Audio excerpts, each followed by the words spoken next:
Përshëndetje dashur miq të Antena Televizioni, kthehemi me emisionin Sinjal me mua Ermal Peçin për të diskutuar mbi zhvillimet dhe ngjarjet më të fundit.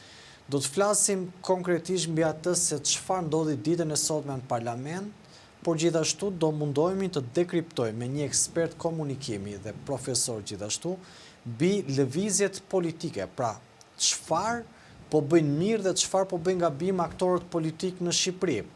Çfarë po bën mirë Edi Rama, çfarë po bën mirë Sali Berisha, çfarë po bëjnë keq këta dy aktorë kryesor, çfarë po bën mirë apo keq në strategjinë e vet Agron Shehaj, apo dhe sa i nevojshëm janë këshilltarët apo ekspertët për strategjitë politike, por gjithashtu dhe të komunikimit.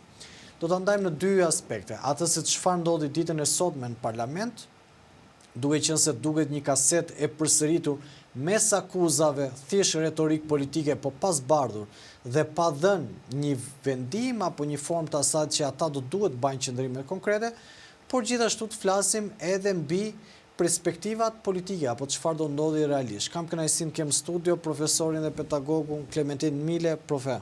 Tani ne të themi, ne të flasim kështu si në raporte misore, por Ermal, faleminderit për ftesën, radhë parë. Keni një studio shumë të bukur këtu dhe unë uroj që herë e parë që vi në këtë studio të re tuajën. Edhe ne kemi punuar shumë e ritëm, kemi qenë pak rëmuj tani, po i riksemi. Atëherë nuk e di, doni që të fillojmë nga diçka konkrete? Do të them unë, kam një interes në sensin dua edhe si ekspert komunikimi, ju jeni dhe pedagog, por jeni dhe ekspert në çështje të caktuara, sidomos këto politike. Dua ta nisim pak ditën e sotme në parlament është rikthyer e njëjta vazhd. Sali Berisha i drejtoi Dorëzoni Ballukun, Taulan Balla i përgjigjej i shërben Serbis, e di gjithë Shqipëria i thoshte. Në anën tjetër, retorika e Partisë Socialiste ishte sulmuese, por nuk bante asnjë përgjegjësi mbi atë se çfarë ndodh. Çfarë ndodh realisht në parlamentin shqiptar dhe pse kjo gjuhë në këto momente?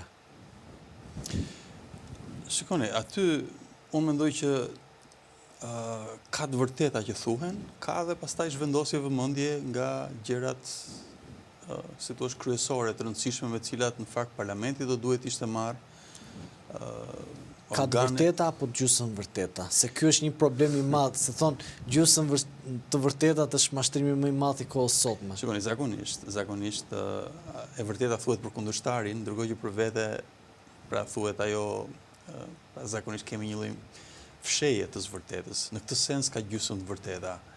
Si thua, politikanë shqiptar ka kohë që thonë gjithmonë të vërtetën për kundërshtarin dhe gjithmonë jo të vërtetën për veten, në këtë sens, pra duke fshehur, duke munduar ta zhvendosin vëmendjen etj.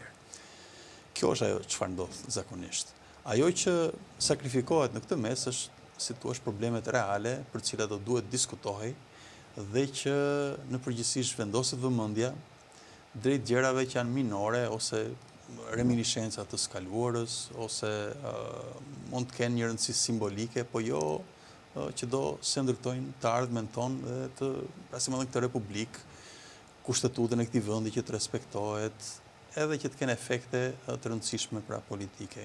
Zakonisht këto janë lëvizje që nuk bëhen, që shmangen fatkeqësisht nga një institucion që duhet merrte në dorë fatet e vendit që është parlamenti, sepse ka mandatuar populli ynë.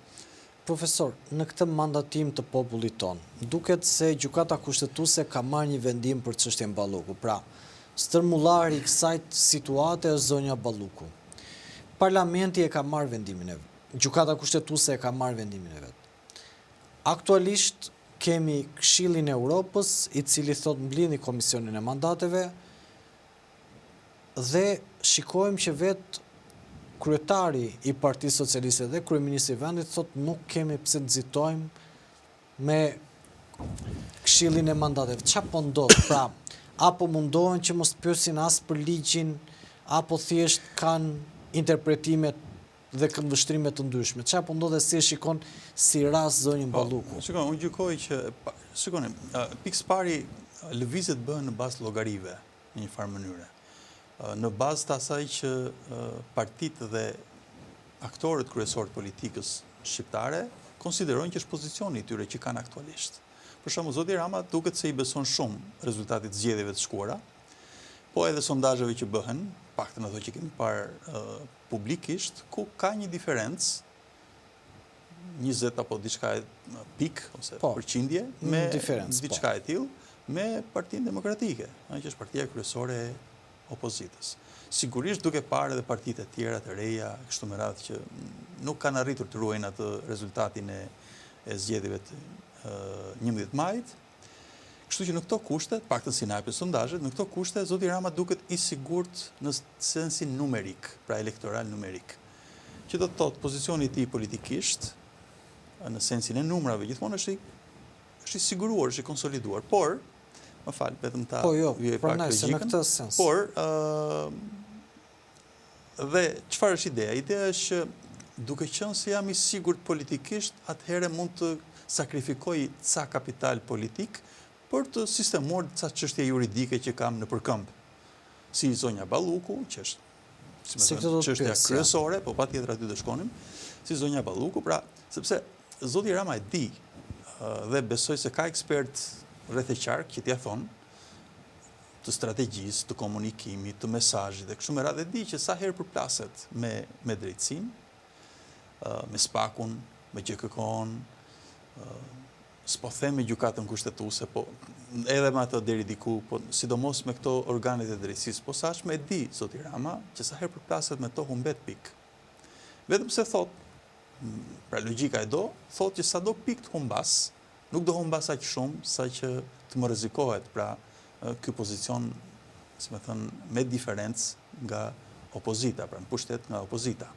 Pra mund të sakrifikoj dhe të shkrijë, si më thënë, ca kapital politik për hir të një lloj imuniteti ose imunizimi ose mbrojtje në termat juridik, sepse ato janë problemet reale që ka tani, me sa kuptohet, ose ashtu sikundër e shikon veten ai, pra kreu i qeverisë dhe i Partisë Socialiste.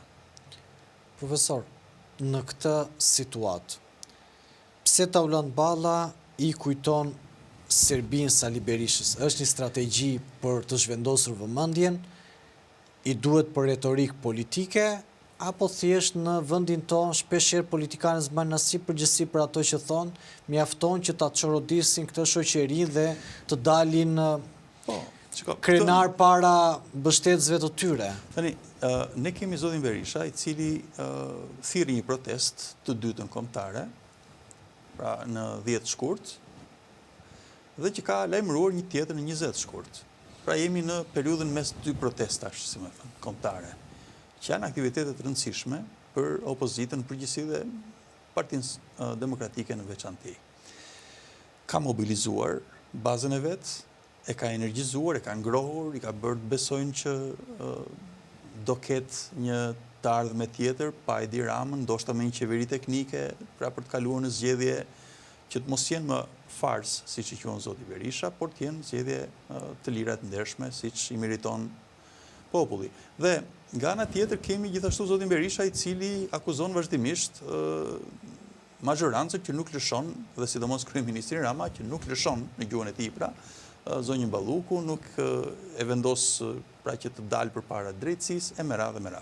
Tani, në këto kushte, kjo narrativ, e cila është patjetër e dëmshme për Partinë Socialiste nëse ngjit, nëse besohet, sepse e bën të duket këtë parti dhe liderin e saj, zotin Rama, sikur po mbron, si më thënë, korrupsionin, po mbron vjedhjen e buxhetit të shtetit, dëmtimin e interesit publik, e kështu me radhë. Edhe kur ka 16.000, si shtuhen, pra 16.000 faqe, që janë indicje, prova, nuk e di, dokumentacion, që dëshmojnë si pas prokurorisë, pikërisht që ka pra fakte, nuk është se po flasin kot, apo bëjnë në retorikë juridike kot, pra prokuroria. Kjo është ideja dhe në këtë sens, Partia Socialiste është interesuar të bëj pak, si më thënë, të zhvendos vëmendjen, të bëj pak diversion, të çojë vëmendjen tjetër kund. Për shembull tek e shkuara, tek akuzat që hidhen her pas here për zotin Berisha, apo dhe të tjerë eksponentë të Partisë Demokratike e kështu me radhë. Pra në këtë sens, të mos ketë një linjë të qartë. Mos ketë një linjë të qartë, pra të jetë një kaos, është më Një shumë lloj strategji mjegulle, komunikimi dhe një mjegulle, po, pak duhet shumë. zhurmë. Dhe në zhurmë, çfarë do lloj gjëje që thuhet nuk dëgjohet mirë, kjo është çështja. Kjo është e vërtetë në fakt. Profesor, Sali Berisha ka zgjedhur një strategji për t'i bërë shqiptarët bashkë, në anën tjetër ka përjashtuar Salianin. Duhet më analizosh në kontekstet e një zhvillimi politik, ndije i kërcënuar, thjesht dha një mesazh për të huajt, flas për kundërshtar politik, apo thjesht e kuptoj që Saliani nuk i shërbente më dhe si ta kishte aty, si mos ta kishte aty, ishte po i njëjta situatë. Shko, mendoj që pikë pari ka një diçka. Një parti, pra gati një parim që është në strategji politike, që e thonë strateg të shquar, cilët i kam studiuar në fakt. Njëri prej tyre, Crosby, po e përmend të Linton Crosby, australian që i ka dhënë konsulencë konservatorëve në Angli, për shembull thotë, konservatorëve jo tani në këtë gjendje, konservatorëve në kur ishin pak më të lavdishme, kur ishin Cameron, Johnson e Mera. Dhe që i bëri prafitues. Edhe që thotë, një parti opozitare, gjëja e parë që duhet i jap publikut, elektoratit, është një parti e unifikuar. Po. Nëse nuk arrin dot të tregojë që është e unifikuar, pra të gjithë flasin me një zë, punojnë për një regjistër, shohin në të njëjtin drejtim, japin të njëjtin mesazh, pra tregojnë ecin në të njëjtën rrugë. E kështu me radhë, nëse nuk arrin të jap këtë gjë publikut, nuk mund të jap asgjë tjetër, se nuk do besohej dot. Kështu që në këtë kuptim, Zoti Berisha është deri diku i legjitimuar, mendoj, që të shoh pra lëvizjen e Zotit Saliani edhe me këtë dyshimin që mos po prish këtë lloj koherence dhe uniteti që Partia Demokratike duhet ta ketë si produktin e parë, jo final, po të parin që i jep elektoratit për zgjedhjet që do vinë, qofshi lokale apo përgjithshme. Kjo është, si më thënë, në terma parimor. Pastaj, për çështjet tjera të tipit a ndjej i rrezikuar Zoti Berisha nga lëvizja e Zotit Saliani, të s'di të them, sepse lëvizja e Zotit Saliani ndoshta mund të merrte forcë, po që se do kishte kohë të mjaftueshme, të ishte, si më thënë, një lloj, unë kam thënë dhe herë tjetër, një lloj maratone, në sensin e pra të jepi shumë. Mos ka dëgjuar ty Zoti Saliani dhe ka thënë që se ai po të shikosh tani retorikën, ka thënë që unë këtë lëvizje nuk po e bëj për sot, unë po e bëj për vite, e ka thënë për herë të fundit, më ka rastisur, më ka dalë në rrjetet sociale, dhe nga sprint e ndryshoi tha maraton, se me sprint e pa që s'kishte mushkri. Sprinti do ishte gara e gabuar për Zotin Saliani, madje në një farë mënyrë ajo që ndodhi, unë mendoj që Zoti Saliani ishte nisur për maraton, në një farë mënyrë. Pra për pasur kohë në dispozicion që të binte atë pjesë e demokratëve për mesazhin e vet, ai që është, dhe që rezonon ndoshta deri diku brenda Partisë Demokratike, por kishte nevojë për kohë. Unë mendoj që lëvizjet që u bën ishin që e detyruan që nga Zoti Berisha, leadershipi, Zoti Noka e të tjerët, e detyruan që të bëjë një garë të shkurtër, pra si mund të përshpejtoj hapat. Mirë, po kjo është e gabuar, ose si më thënë, kjo është në dëm të Zotit Saliani dhe lëvizjes tij, sepse nëse ka ndonjë gjë që mund të ngjisë, si më thënë, edhe të bëj për vete sa më shumë demokrat, pra me kauzën e vet, atë që ka ngritur, do i duhej gjithmonë sa më shumë kohë.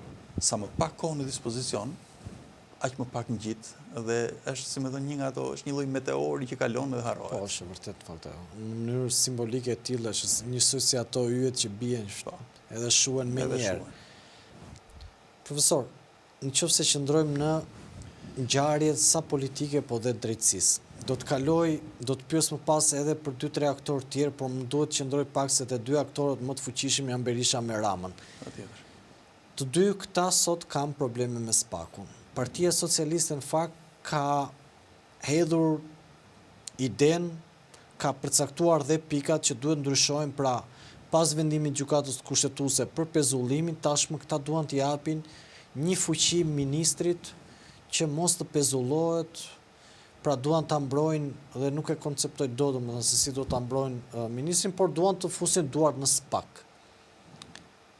Apo ndjen frikë Edi Rama nga ky institucion sot që kërkon të bëjë këto ndryshime, apo thjesht e ndjen të nevojshme që pasi ka parë se çfarë ka ndodhur, duke qenë se 3 çerekun e bashkive e kanë SPAK, duke qenë se ish individët cilët ka nisur rrugtimin i ka ca në ekura, ca pas ekurave dhe ca në SPAK, çfarë do të bëjë Edi Rama në këto momente?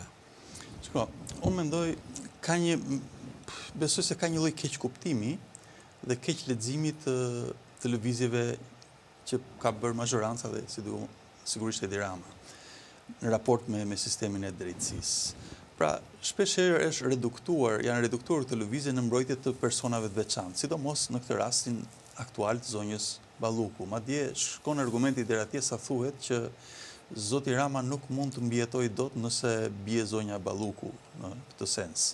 Pra sepse duke i lidhur fatet e dyve me radhë. Duke i lidhur juridikisht, pra, në kuptimin që nëse bie juridikisht zonja Balluku, atëherë i bie që i implikuar sipas akuzave në qenë edhe zoti Rama dhe do bjerë edhe ai. Dhe prandaj gjendet motivi ose arsyeja që prandaj zoti Rama nuk e lëshon zonjën Balluku. Unë mendoj që është pak më ndryshe çështja.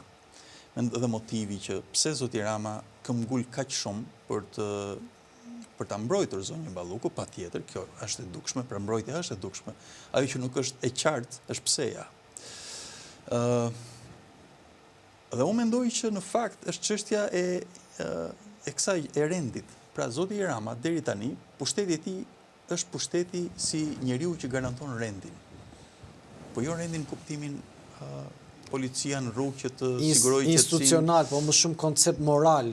Jo, as moral s'mund të jetë, po. Jo, as moral, sepse në terma të moralitetit zoti Rama pra e ka humbur atë legitimitetin moral, sepse nuk shikohet dot më si njeriu që mban fjalën ose si njeriu që mund t'i besosh për ato që premton, e kështu me radhë. Me pensionet, me të gjitha. Po, domethënë është para ajo që ose njeriu që për shembull e zbaton ligjin njësoj për të gjithë, pra në këtë kuptim nuk është kjo karta morale, nuk është më te zoti Rama, nëse ka qenë dikur nuk është më.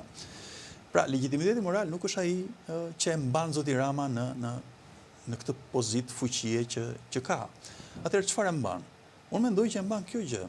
E mban, si thua, ajo profilizimi që ai ka bërë edhe vetes si garantori i rendit. Garantori i rendit, në sensin që çfarëdo që po ndodh sot, do vazhdoj të ndodhë edhe nesër. Pra, zoti Rama deri tani është shfaqur si ai që garanton çdo, që nga militanti më i thjeshtë i partisë vet, zyrtarët, njerëzit në administratë, pra, ku diun, investitor, çdo njeri, të punësuarit, e kështu me radhë, tregtar, njerëz që kanë shumë pasuri, pak pasuri, shumë si ka, domethënë, e kanë fjalën tek të gjithë ata ku ai ka marrë mbështetje dhe që i ka mbështetur në një farë mënyre me mekanizmat e vet dhe u ka dhënë, si thua, ka përcjell besimin që filtri i fundit mbrojtës ose mburoja për ju, për gjithë ju, jam unë. Mirë po zoti Rama nuk mund ta ketë këtë pushtet, nuk mund ta mbajë këtë pushtet, nuk mund ta gëzojë këtë lloj prestigji që ka tashmë. Prestigji i tij është pushteti realisht, ky prestigj, nëse nuk arrin të demonstrojë që mund të mbrojë zonjën Balluku. Pra nuk është çështja tek vetë zonja Balluku, gjykoj unë, por është tek kjo, tek ky test. A e mbron dot zonjën Balluku? Sepse perceptimi është që ja do puna ta mbrojë. Po a e mbron dot? Pra çështja është, nëse zoti Rama del i fort, pra arrin ta mbrojë zonjën Balluku, atëherë mund të jetë në këtë pozitën e garantorit të rendit. Nëse zoti Rama del i dobët, pra nuk e mbron dot zonjën Balluku, atëherë e humbet edhe këtë prestigj dhe bashkë me të edhe pushtetin që ka në sytë e njerëzve. Ky është problemi. Në fakt, Klementin, probleme pra s'pak aju në zemër të kryeministrisë, edhe në Partinë Demokratike, kreu i saj është në SPAK, numri 2 është në SPAK, protestat të paktën e pranuar dhe nga vetë deputetët, protestat kombëtare që këta thonë, kanë ardhur në zbritje, pra në rënje numrash, Partia Demokratike duke pasur këto vektor kundër, paktën vektorin e drejtësisë kundër, a mundet të mobilizoj elektoratin ngri dhe çfarë mund të sjellin këto protesta në këto momente kur situata e Partisë Socialiste është në pozita të vështira? Shiko, duke e vëzhguar pikërisht to që thatë juve, po edhe të tjerë element që mund t'i përmendim sigurisht, në aksionet e Partisë Demokratike gjatë kësaj periudhe, për shkakun që nga protesta e parë kombëtare, e dyta, lajmërimi i Stretës e kështu me radhë. Se treta ka në 19 Rama është në bordin e paqes, në 20 këta janë protest. Po duke i pas parasysh këto pika kulmore, po themi, po edhe çfarë ka ndodhur ndërmjet tyre. Unë do të thoja këtë gjë që nuk vëre një strategji zgjerimi të Partisë Demokratike, të paktën jo në këtë fazë. Nuk duket se janë duke menduar për të zgjeruar, po janë duke menduar për që këtë bazë demokrate, atë që sigurisht votojnë gjithmonë për ta, ta mobilizojnë sa më shumë. Ta bëjnë që të besoj që do ketë një të ardhme tjetër, ku nuk do jetë Partia Demokratike vetëm një simbol i vuajtjes së demokratëve, por do mund të bëhet një instrument politik për shqiptarët në përgjithësi dhe veçanërisht për ata që do jenë mbështetës të Partisë Demokratike. Tani kjo është ajo projeksioni që unë vëre që ose mesazhi nënkuptuar është ky. Zgjerimi me sa duket shihet si i parakohshëm në këtë moment.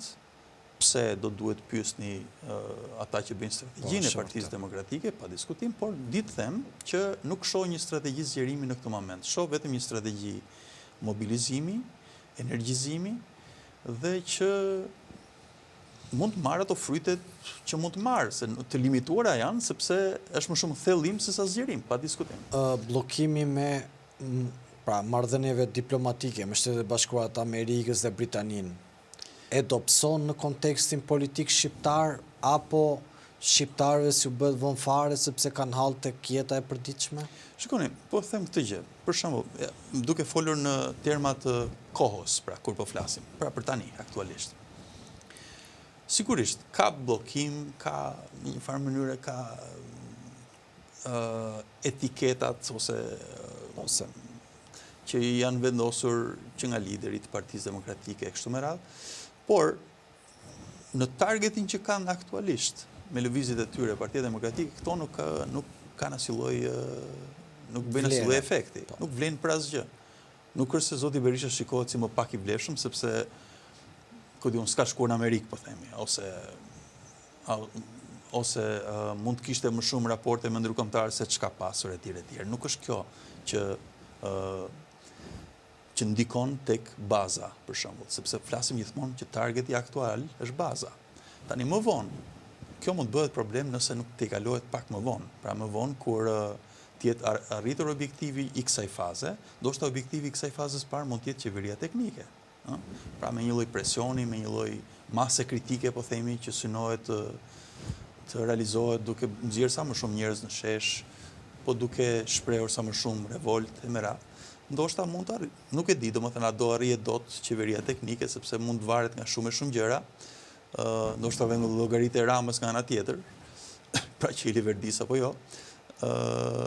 Por nëse arrihet kjo, pra nëse kurorëzohet me sukses faza e parë e aksionit Partisë Demokratike, pra me një qeveri teknike siç ata do donin, pra si objektiv maksimal, atëherë po do ishte një problematik krejt tjetër në fazën e dytë, që është zgjerimi drejt çështje strategjie. Po pra, duhet të ndryshoj strategjia pastaj. Duhet të ndryshojnë tonet, duhet të ndryshoj mesazhet, duhet të ndryshojnë retorika, duhet të ndryshojnë ndoshta edhe aktorët që do flasin. Pra, do duhet të zbulohen talentet tjera që arrin të depërtojnë më mirë tek qytetarët më racional, edhe të lodhur, skeptik e kështu me radhë. Pra, ata që quajmë zakonisht stresa gri. Po, elektorati gri.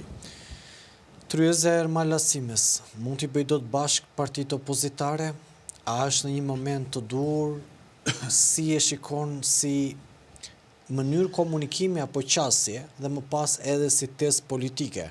Sepse zoti Asimja po tenton të bëj bashkë partitë të cilat nuk po hyjmë te ideologjit, por kanë çështje thelbësore komplet me këndvështrime të ndryshme. Si e shikon tavolinën e Asimjes? Një protagonizëm personal, apo vërtet një zgjatje dore për të arritur këtë qëllim për të mundur Edi Ramën? Tani unë kam njohje edhe personale me zotin Asimja, kështu që nuk do flisja për protagonizëm një farë mënyre, sepse jo se ai është njëri pa ambicie, atë kuptojmë të gjithë kemi ambicjet tona. Ambicia është gjë njerëzore, s'ka zë të keqe. Është Është gjë më e mirë të kesh ambicie, po, kur ke edhe për të dhënë, pra në sensin e pa diskutim. në zoti Asimja është i përgatitur. Por, sigurisht është një mision shumë i vështirë, këtë mund të them. Nisma, si thua, në parim absolutisht është për të vlerësuar, mirë po në sensin praktik të aplikueshmërisë së saj, e shoh të vështirë që të ketë sukses të paktën në këtë fazë.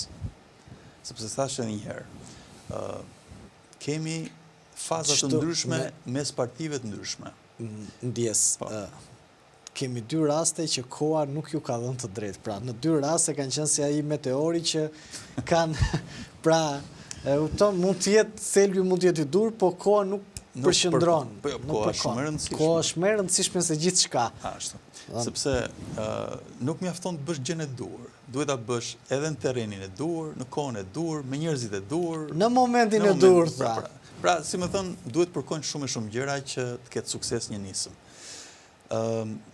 Dhe unë shoh që për shembull në rastin e nismës së zotit Asimja që kërkon të bëj bashkë partitë opozitare,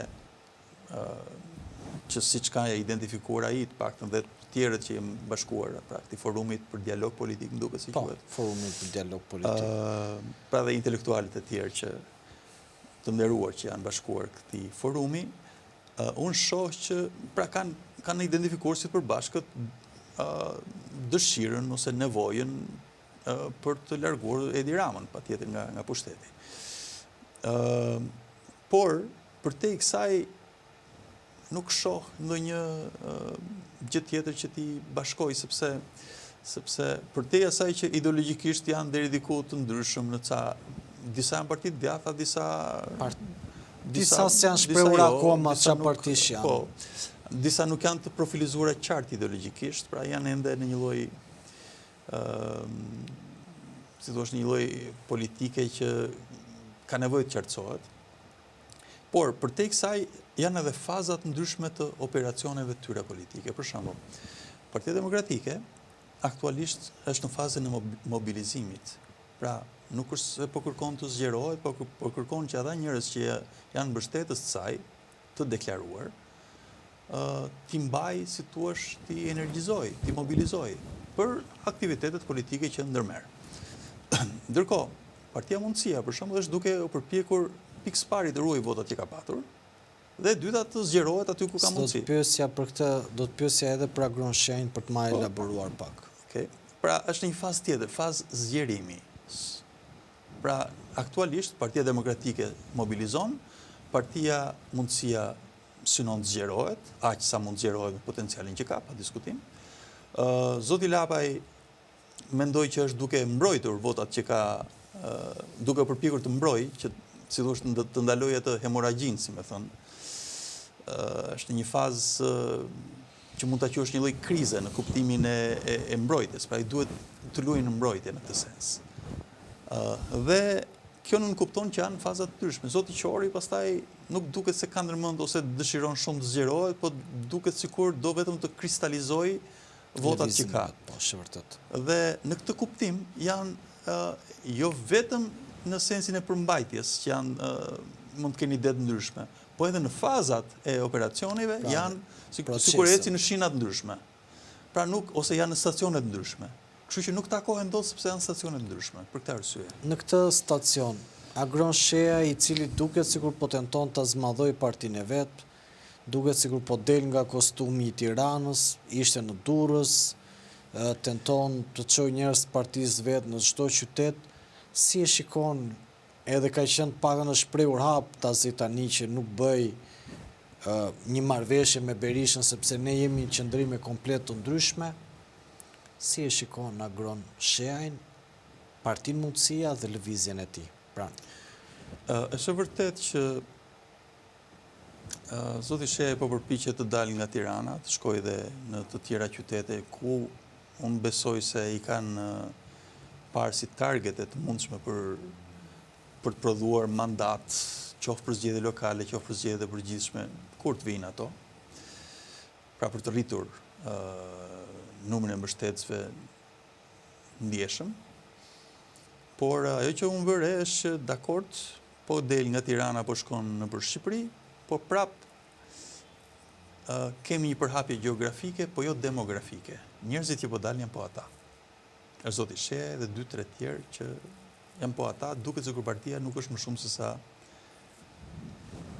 3-4 veta. Pra në këtë kuptim, ky është perceptimi që krijohet, pra.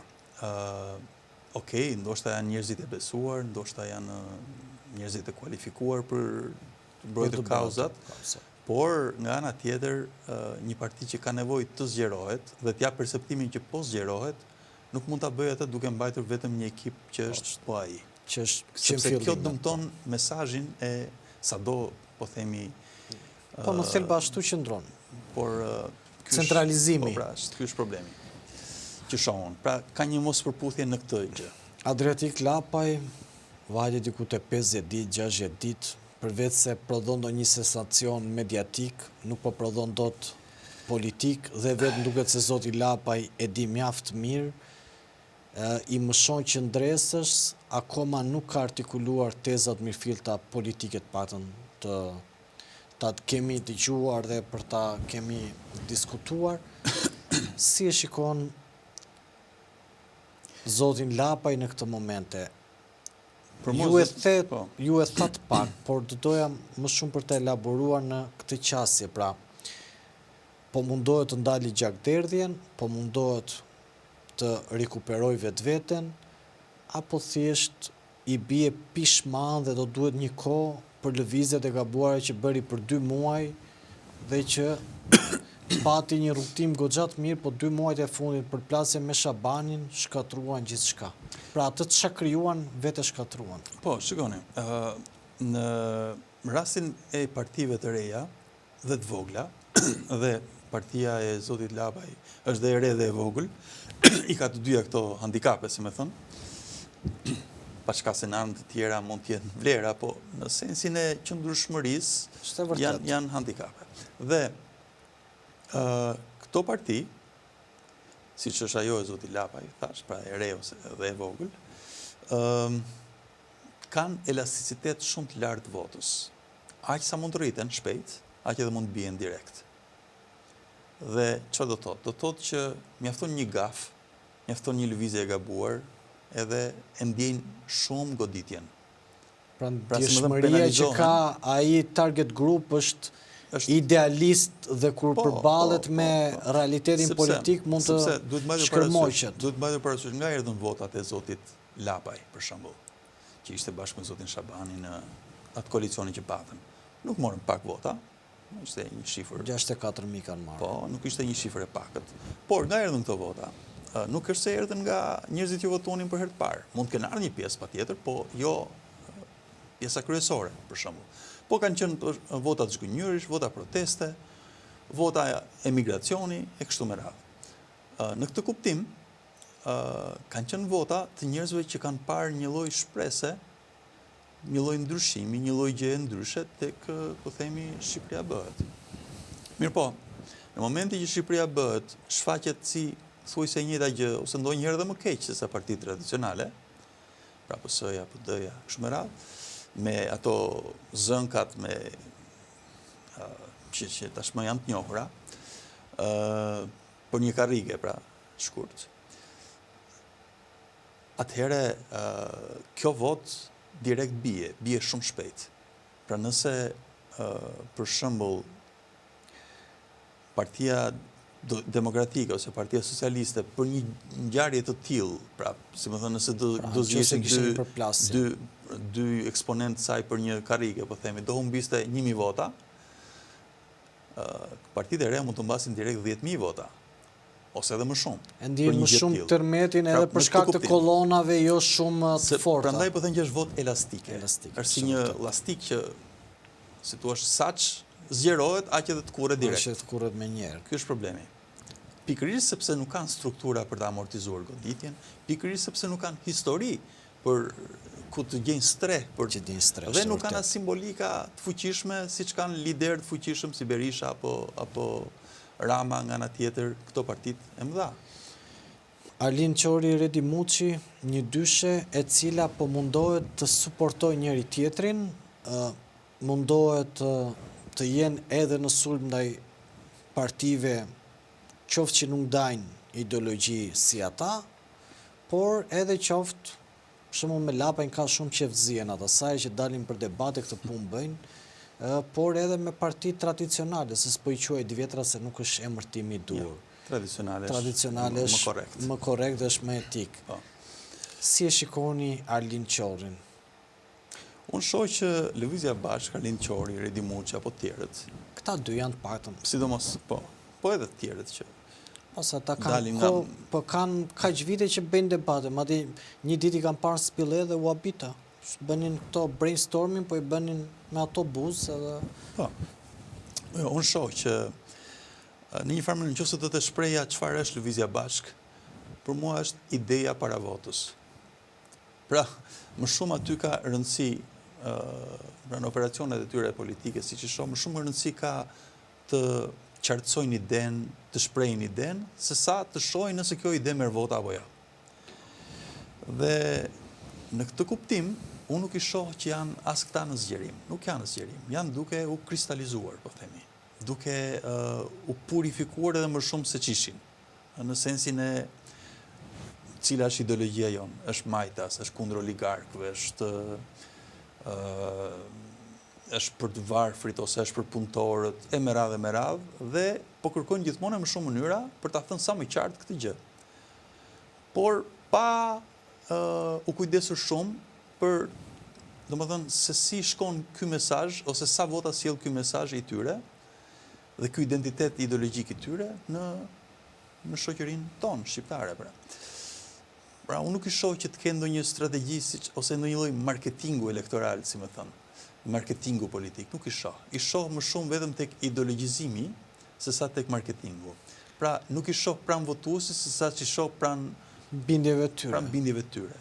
Në këto bindje të tyre, prof, edhe një pyetje të fundit, e shikoni mundësinë që në të ardhmen, po them, kjo bindje të bashkohet me të majtën, pra me partinë tradicionale të Partisë Socialiste? E shikoni mundësinë të ketë një shkrirje?